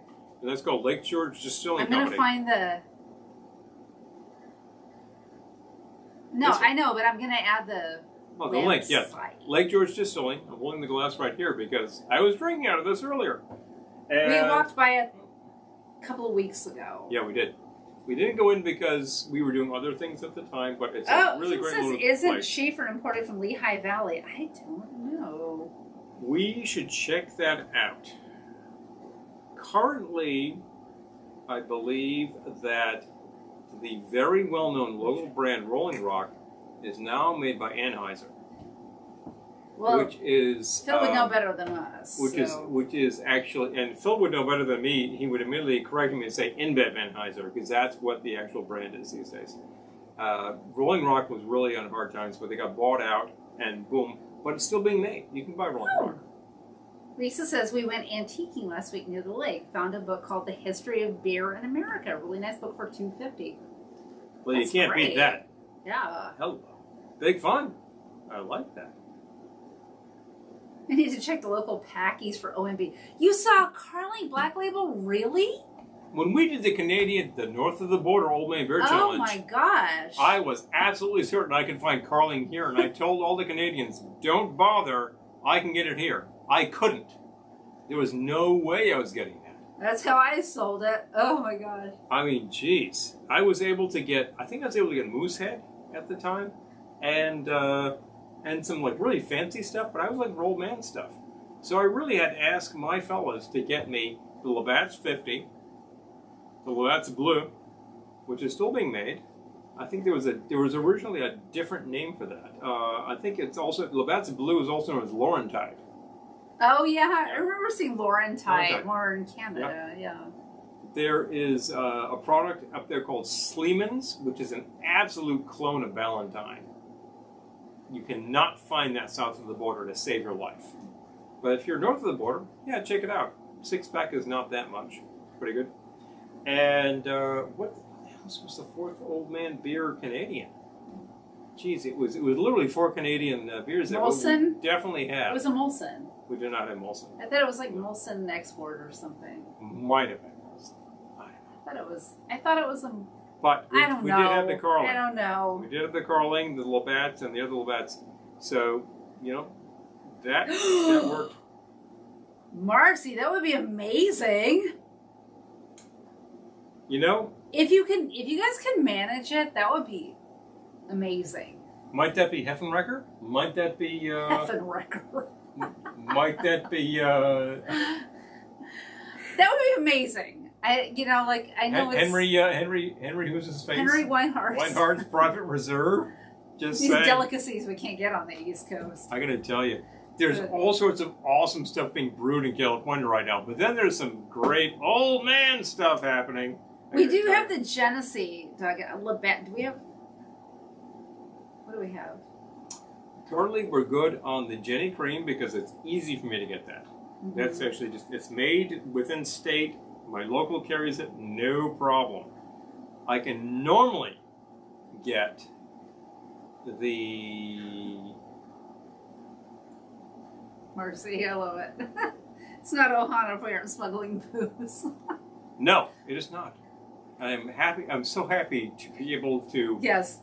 And if anyone needs anything we can get here, let us know. If you smuggle in some West Coast beer, I'll smuggle in some East Coast beer. Exactly. Boom. Well, and if you need any rum, let us know. Some things are really easy. What's easy for us to get? Plantation. Yeah, Plantation. Super easy for us to get. OTFD is actually not that hard for us. El Dorado. It's not that easy in some cases. El Dorado, we probably have access to most of the line in about 4 or 5 different stores. Oh, it's impossible to get in one place. Oh, hi, Miko 9. Hey! So good. Oh, yeah. Yeah. Labatt 50. Okay, I love that. Labatt 50. Okay, says, I've had Moosehead before. Watch those horns. Oh! Oh, gosh. All right, catching up. Those cheap loggers. What was the other one? Oh, I think we actually got this at Lake George when we were there in June, and I totally forgot I had this down here. Oh, what did we... Oh, I know what we bought. Boom. I just saw this the other day and said, I still have one of these. Labatt's Bleu. Wait, we bought that in Lake George? Oh, we did indeed. Canadian Pilsner. This was there, my friend, and the Tall Boy. I love that. Oh. We were there for a couple of days, and I just went to the gas station and said, what do you got for beer? I was like, Labatt's Blue? That's kind of fun. So, did it. Wait, did you buy that in June when we were there, or June. in August? June. Because we were just there I know. in August. No, it didn't. June. This was around the time that. Because I know we bought that cider. Did we drink all that cider that we bought in No, there's one more. Speaking of cider, Amy, I know you picked up some locally, which, yeah, it may be gone by now. Let us know if you'd like a little more. He has some. Oh, did a High Times run last week? I love it. I remember High Times. Mm-hmm. He has Lake George gin. Oh, yeah, yeah. We tried that. It was really good. It's really good. I love it. Stone Brewing. We can, for some reason, we can get Stone Brewing here. That sounds familiar to me. They've got good distribution, is what I'm trying to say. Yep. That sounds familiar to me. I hope I'm right, but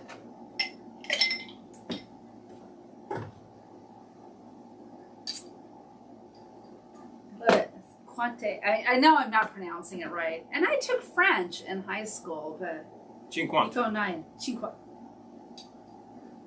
I'm got the Spanish thing in my head, but love me some Labatt's. Yeah, Cinquante. Okay, he pronounced it right. Yep, yep. I could Spanish in my brain, but anyway, he got it. 1 ounce of the gin.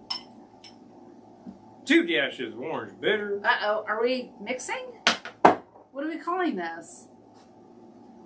I think we're off of the Diva thing completely. 1/2 ounce of the lemon juice. What are we mixing? I gotta make a note for our patrons. Hold on.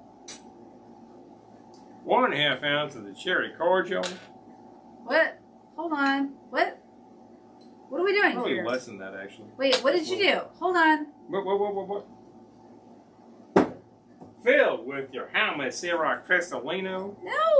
No, I didn't know what you were doing. Hold on. That was dry. I made something. No, it's all right, but we gotta. Yeah, it's okay. I completely understand making something, but I gotta make notes. So, what did you do? What were the ingredients? All right, 1 ounce of the gin. That was the glue layer. Okay. And there was. See if you can remember now. Yeah, I want to make sure I don't forget the order I went in. So I don't care about the order. And the lemon juice was 1/2 ounce. Okay. Okay. Sour cherry cordial, 1/2 ounce. Okay, hold on. You can watch the broadcast to make sure I got this in the right order. And what else? The Labatt's. 2 dashes of Oh no, orange you bitters. didn't open the lid. 2 dashes of orange bitters. Okay, all right. Yeah, Hold on. I did not open the Labatt's. Okay. Not a beer drink. Okay, so let's see. Sure. Gin. Should I go to orange bitters? Fill with your bubbly. Okay. There we go. So it's basically a Fringe 75 with The cherry. Yeah. You made something very similar earlier today. I just felt like mixing. No, it's okay. I will tell you, this is a Diva drink. There are so many Divas. Well, then it needs like a who Diva would like name. both. Oh, I have an idea. I like ideas. I'm thinking it could be the...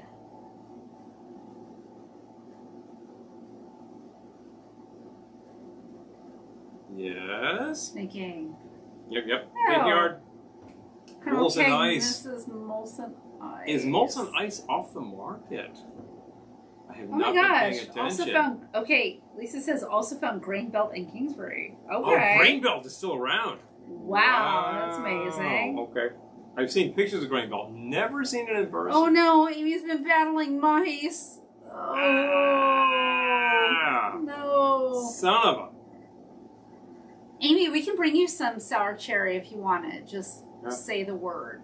Let us know- We'll let bring us it know to things. you. And if you need to battle mice, we can probably get you a cat. There's a Boston band, Classic Rhymes, that have a song called Labatt's. I Ah! love it. You know, Labatt's had really good distribution in the Northeast. Let us know if you want the sour cherry. We will. Yeah. We'll liqueur run. You can make it happen. So when I was a kid, it was like you actually heard a lot of ads for things like Moosehead and Labatt's that had good distribution. It was like really like your classic Canadian lagers. The fact is that they were old man beers at the time, even if they were imported. Oh, it sounds fancy. It's old man beer. I'm calling Because otherwise, in the 70s, in New England, it was all about Narragansett, which is a classic of its own. You wouldn't believe how many drinks I name in a given year. I'm calling what you made the Tabloid Queen. Well, the Tabloid Queen is quite nice. I needed a name that was on theme. It's the Tabloid Queen. It's not original, but it gets the job. I actually didn't try it, did I? Good try. Yeah. You know, originality is not the critical factor here. It's good. I like it. Yeah, of course it's good. Wait, hold on. Lisa says when we were at Errol's dad's house, when her grandson, 4 at the time, found a loaded mouse trap. Oh no. I grabbed it from him, it snapped in my thumb. Oh, and Errol's dad was hoping to catch a mouse. Oh no. Well, that's kind of rude. Oh, jeez. Oh, man. Hello. Lisa. That happens. I remember when we were clearing out Paul's mom's house. When she passed away, her house had a slight mouse problem. She no longer had a cat. So we would go away, because we live like 3 hours from her, so we would come back, we would set mouse traps when we left, and we'd come back and it'd be full. Yeah. These are the things you have to do to actually maintain. I mean, I was actually catching containing yellow jackets recently because the hornets are all over the damn place. Yeah. We did that before our party, so nobody was bothered. I was not going to have people being stung at my party, I tell you. Classic Ruins! Yay. Oh, thank you. I Awesome. I love that. I love these local bands with an ode to regional beer. Ooh. Hi, Ken. Well, hello. Still drink Narragansett. We still drink Narragansett, too. Yeah, we do. Gansett has completely revived itself from nothing. Because, of course, it got bought out over the years. At one point, it was bought out by Falstaff. Remember Falstaff's near Hofstra? Yeah, well, Falstaff beer ran Gansett into the ground, and nobody wanted to drink it anymore. And it was dead. But the IP was still around, and about, 15 years ago, a couple of guys decided we need to revive this beer. They bought the IP on that. They decided to get the formula, and they decided to start brewing it again, and Gansett flagship went out. And a lot of local bars were like, oh, okay, and they started carrying it, and then Gansett said, we need to do, like, seasonal stuff, so they started doing all sorts of things. There's that one with was it Fresh Catch with the lobster on it? Yeah. Yeah. Yep. That's a really, really nice ale. It's a really respectable old man beer. It's a respectable old man beer.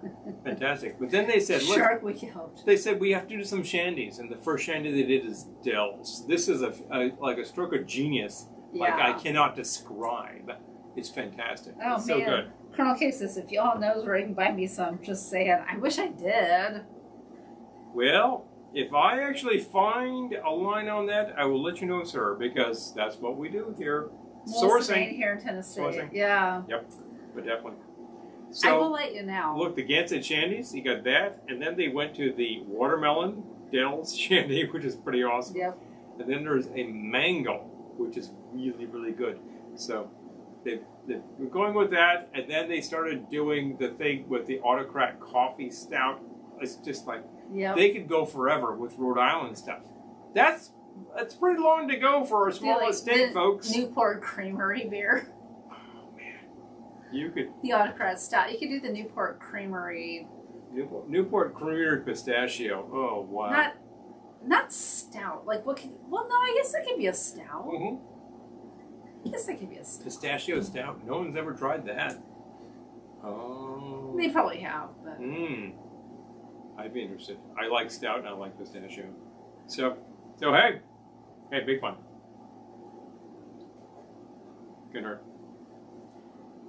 Is it time? It might be I time. feel like he's signaling me.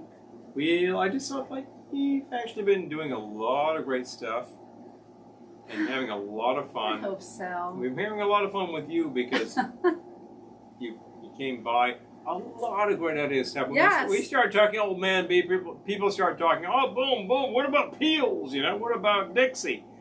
Boom. What about Rainier? When we go live There's next a week, it will be huge from the amount of lake. And at the lake, we will have access to some classic old man beer from New York Hopefully, State. we'll have access to Wi-Fi. Wi-Fi could help the process. But Would help the assuming we process. have access to Wi-Fi, We'll help the we'll go process. live from the lake.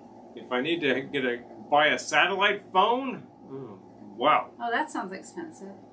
that's going to cost. But we will try. We will try our damnedest to get you exactly what we do every week. It should not be hard if we're standing still. We've been talking a lot of. Oh, you'll be there Wednesday, Amy? Really?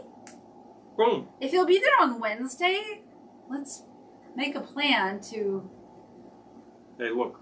rope you in. Listen. Let's talk. Okay? Because we'll be here. If you'll be here, you could actually join in on the audience. Actually, Glendora will be there too. Actually, she. Oh. You know, it's not. But the simple fact is, we'll be around with a lot of local liquors and a lot of local beers and maybe some local wine. You never know.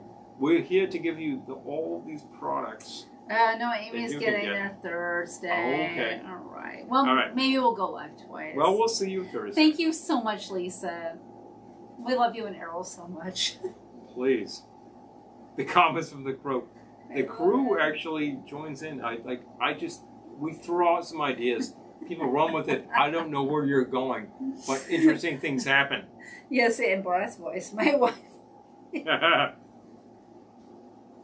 Oh no. Anyway, all right. I guess it's time. Going to Kowloon on Wednesday. Well, that's good too. Oh, Marcy, Kowloon Wednesday. Well, everyone's going to be at Kowloon Wednesday except us. So apparently some people are heading into Boston area Swagas. around Wednesday Gonna be there on Swagas. before the Ohana event there. Going to be on Route 1. Well, that's an excellent idea. I wish I could be there with you. Oh, okay. So, That is all kinds of awesome. Love the place. all right, Doug's Just got our back. Doug's got our back for going live. Okay.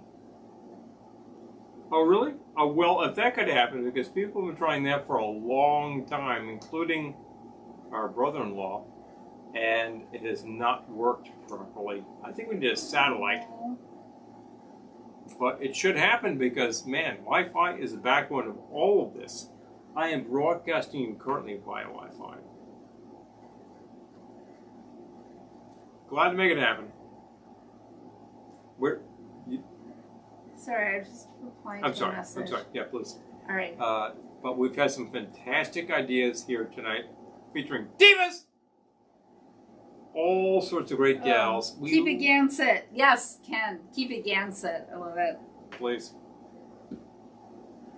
All sorts of great stuff from some gals that we love. A lot of Broadway gals and a lot of movie gals.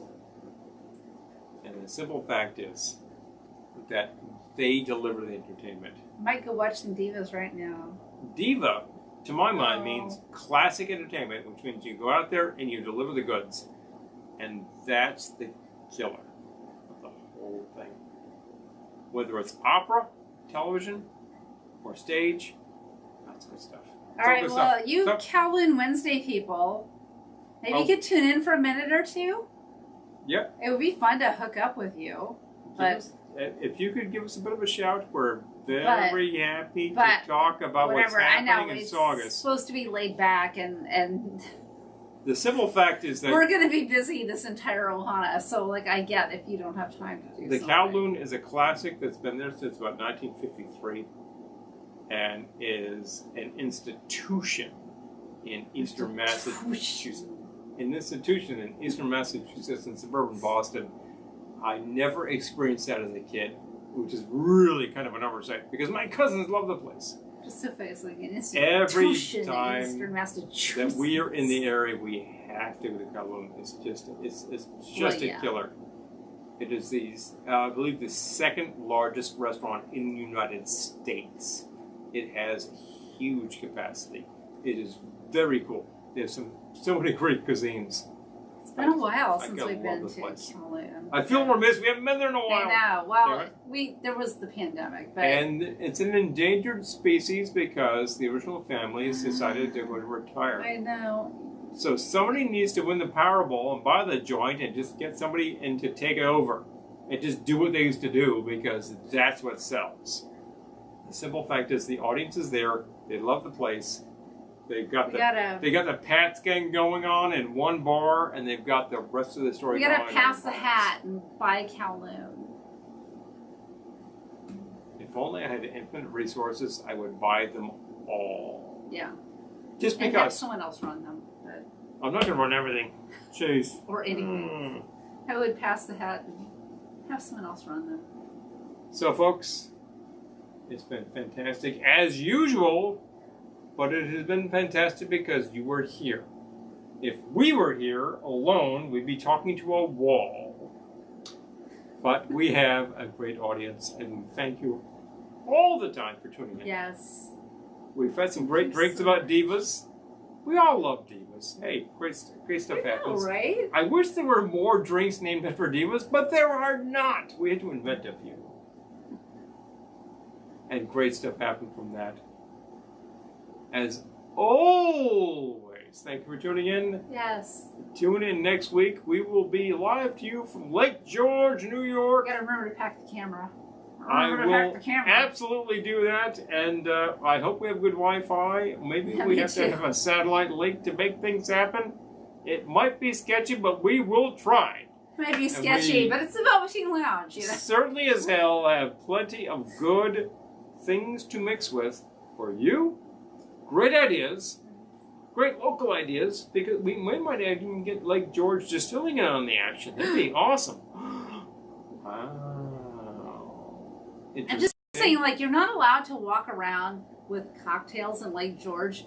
Well, or in New York, but Lake George Distilling, when we were there, will give you a to-go cocktail in a plastic cup. So, nobody talks. Whether or not you choose to leave the establishment with your plastic cup cocktail is completely on you. At the end of the day, that's sort of par for the course. Feels like a walktail to me. You know, you're not going too far. No. That much is true. Thank you, Devin. Please. I will note that the simple fact is that fantastic things are happening on the West Coast as well. And if you have not seen them, check them out. I know you've seen them because you're interested. There's great stuff happening. And in the middle of the everywhere in the country right now. Your local distillery is making great product. Check it out. We're so happy you could join us tonight. I'm happy that it's not monsooning on us tonight as it was last week because wow, that's kind of heavy. It was supposed to, but it didn't happen. I don't know why. I'm okay with that. And wherever you are, whatever's happening, stay safe. Keep it real. Try some of these good cocktails. If you have any good ideas, please send them our way. We'll always offer advice. And as always, we will